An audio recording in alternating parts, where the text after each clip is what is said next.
All right, calculus. So I made this video after school. I kind of thought of some different things that might help you with 1-5, and I thought for all of you it would be good to watch this video even if you were in class.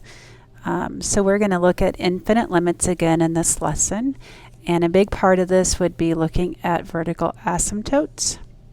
And for those of you that were absent, basically before, whenever you approached infinity, you said does not exist.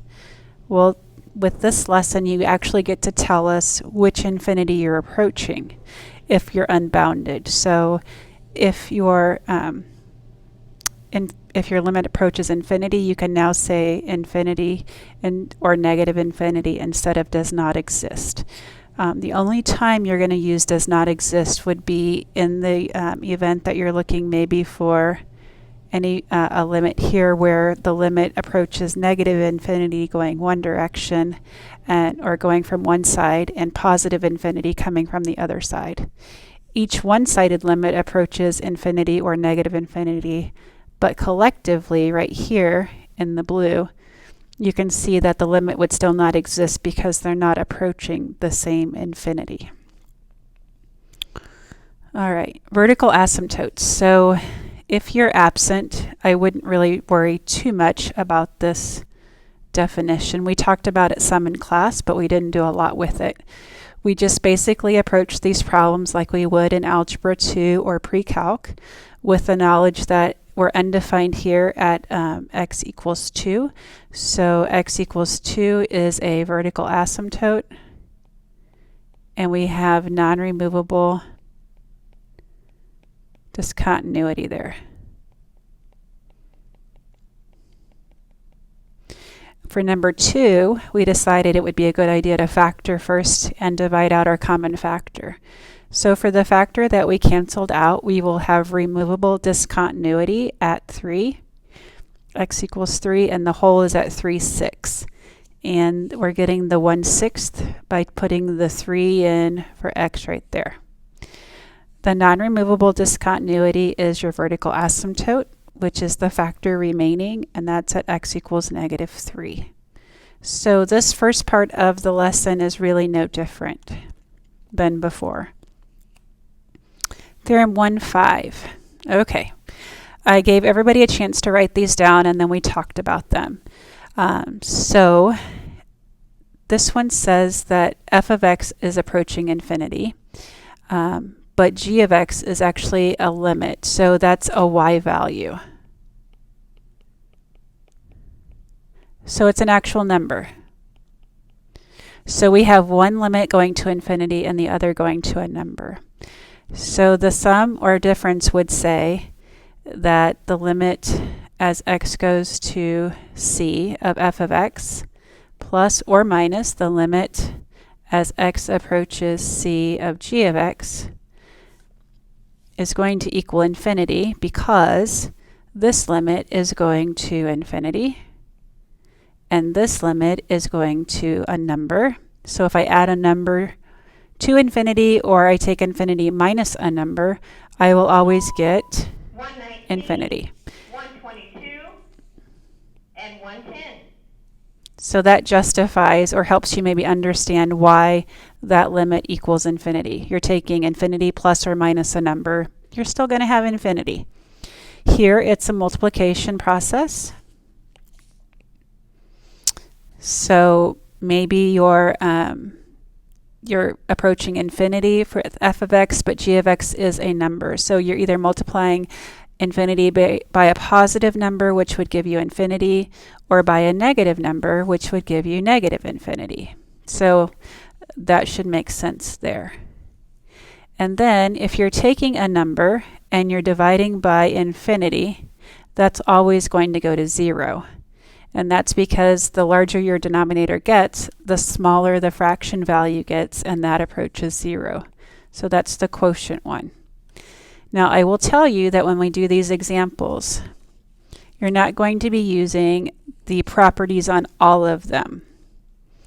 You have to really stop and think when they apply and when they don't apply. For example, 1 and 2, I would not be using the properties.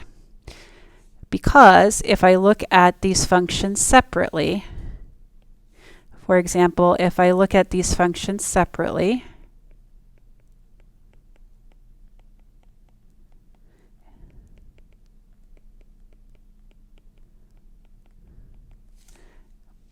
they both go to values. They don't go to infinity.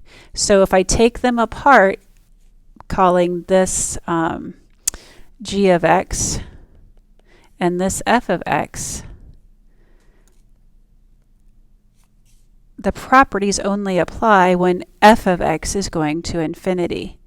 But if I say f of x is this denominator, and I look at it separately, it does not approach infinity. So to help you out, here's what I'm going to show you to do. I can tell you that in class I think everybody was a little bit confused. Take this apart.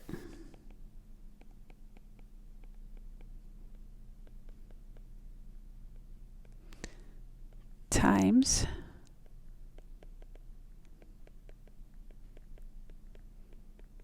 so I just pulled it apart as two things multiplied together. All right, this limit you can do. That limit goes to 3. There's no doubt about it. Coming in from the right side of 1, 117. it approaches 3.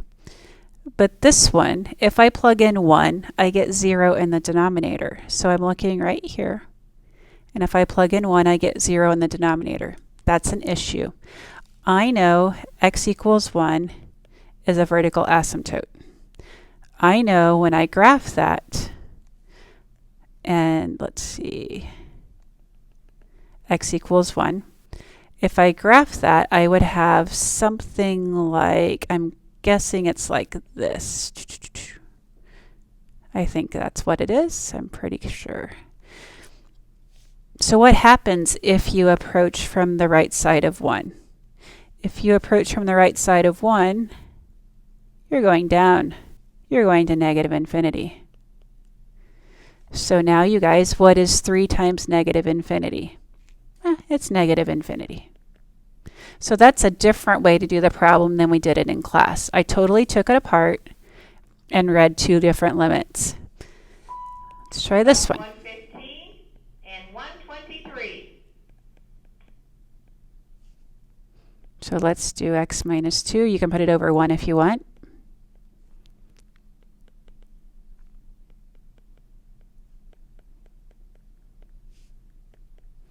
All right. So if I plug 0 in for the first one, I am going to have negative 2. Makes sense, I think.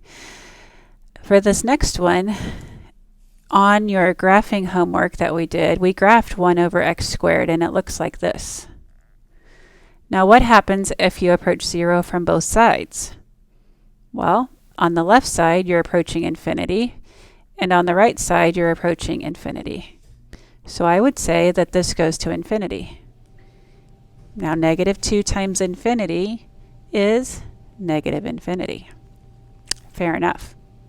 So I would say that this one, both of these, equal negative infinity. All right, let's take apart the next one. Let's take it apart as a product. Plus 114, please. 114.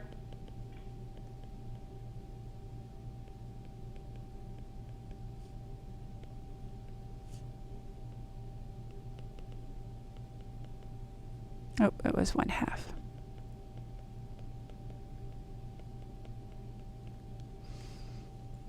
Okay. So if we go ahead and find the limit as x approaches 1/2 of x squared, we will be getting a 4th.